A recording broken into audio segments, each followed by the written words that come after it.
Hello mga mami at daddies, mga kawais kalan at mga nagnenegosyo ng Mami Paris.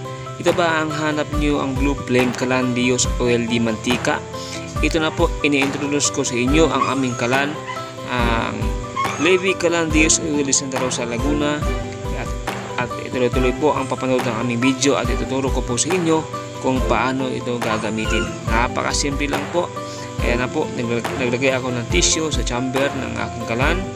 At ayan na po, at susundan na po natin.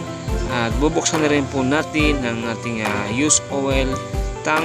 At hayaang makarating sa chamber ang oil upang makapagpundo at sisindihan na po natin mamaya-maya. Ang ating pong Kalan Dios oil ay mayroong fiberglass design sa gilid para makikita mo ang oil level. Okay?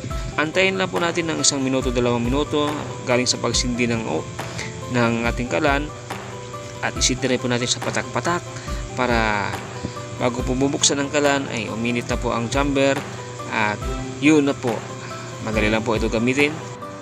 So yun na po guys, napakadali lang po gamitin ang ating Kalan Dios Oil Santa Rosa, Laguna. So kung gusto nyo pong malakas ang apoy at namihan lang po ang oil at lakasan lang po ang full speed ng ating lower motor.